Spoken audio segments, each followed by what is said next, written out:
Paano nakarating sa Pilipinas ang paborito nating leche flan? Welcome back to my channel, class! Nakasubscribe na ba ang lahat? Ako si Professor Ipaliwanag ng University of Life at sa episode na ito, pag-uusapan natin ang isang dessert na kapag lumabas sa handaan, nawawala ang pagiging shy type mo sa pagkuha ng pangalawang slice. Para bang worth it ang pagkuha? Parang deserve na deserve mo ang bawat hiwa.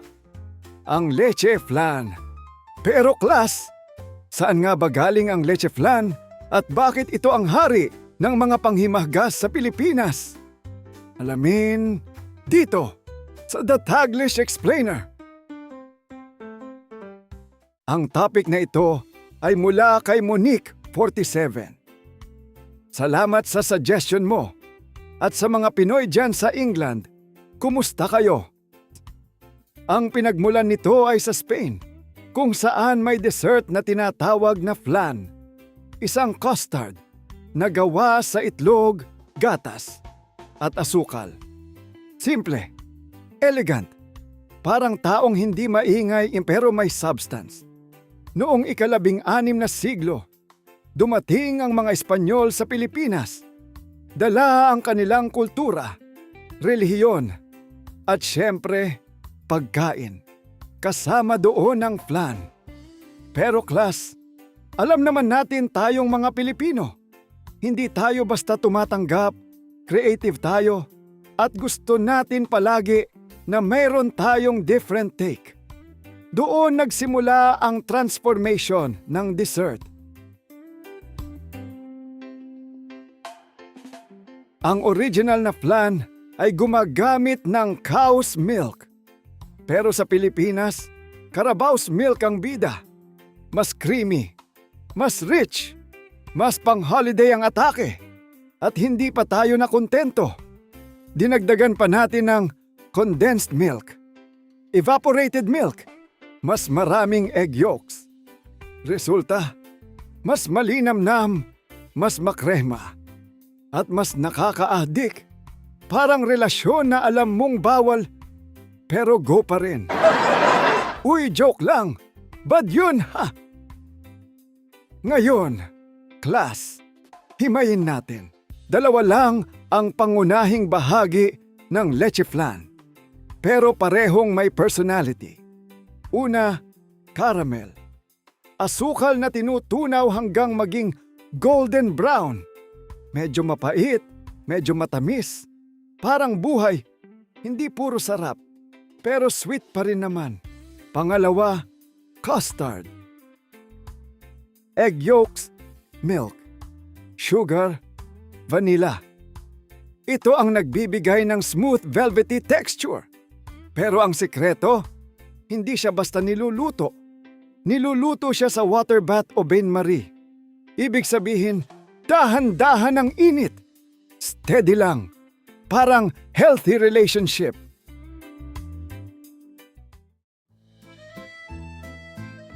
Ang pinaka-critical na moment, ang tunay na test ng leche flan ay hindi sa lasa, kundi sa pagbaliktad. Kapag inangat mo ang molde, kakalas ba siya? Kapag successful, lalabas ang golden caramel. Didikit sa ibabaw at magmumukhang pang magazine cover ang ganda. Kapag hindi, okay lang yan, masarap pa rin naman. Di nga lang pwedeng i-Instagram. Sa Pilipinas, ang leche flan ay hindi lang pagkain. Isa itong simbolo ng selebrasyon. Hindi mo siya makikita sa ordinaryong araw. Hindi siya pang merienda habang nanonood ng TV. Siya ay pang Pasko, pang birthday, pang fiesta, pang may bisita. Ilabas ang best dessert. Kapag may leche flan sa mesa, may okasyon, may effort, at may nagpakahirap sa kusina. Check nyo, sure ako pawis na. Sa kalaunan, Dahil sa mga Pilipino sa abroad, ang leche flan ay nakarating na sa iba't ibang bansa. Amerika, Europe, Middle East, at ngayon, kinikilala na siya bilang isa sa mga iconic Filipino desserts.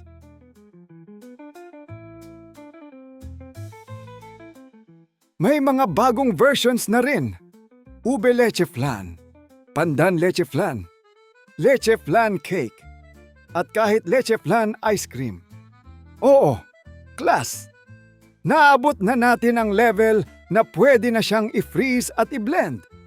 Pero kahit anong variation, babalik ka pa rin sa original, iba pa rin ang classic. To summarize, ang leche flan ay nagmula sa Spanish flan na dinala sa Pilipinas noong panahon ng kolonyalismo. Sa paglipas ng panahon, gumawa ng versyon ang Pilipino gamit ang mga popular na sangkap sa bansa katulad ng gatas, ng kalabaw, condensed milk, at mas maraming egg yolks, kaya naging mas creamy at mas malinamnam. Binubuo ito ng caramel at custard at niluluto sa pamamagitan ng water bath upang makuha ang makinis at perpektong texture. Sa Pilipinas, ang leche flan ay hindi lamang dessert kundi simbolo ng selebrasyon, pamilya at pagmamahal. Isang handang hindi mawawala sa mga espesyal na okasyon at patuloy na minamahal hanggang sa kasalukuyan. Dahil ang leche flan ay hindi lang tungkol sa lasa. Ito ay tungkol sa oras, effort at pagmamahal. Hindi siya instant. Hindi siya pwede sa bahala na.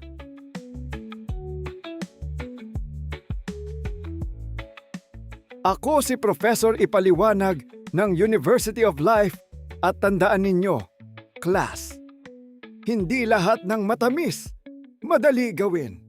Hindi lahat ng simple, walang lalim. At kapag may leche flan sa mesa, huwag ka nang mahiya. Kumuha ka agad. Sige ka, mamaya wala na yan.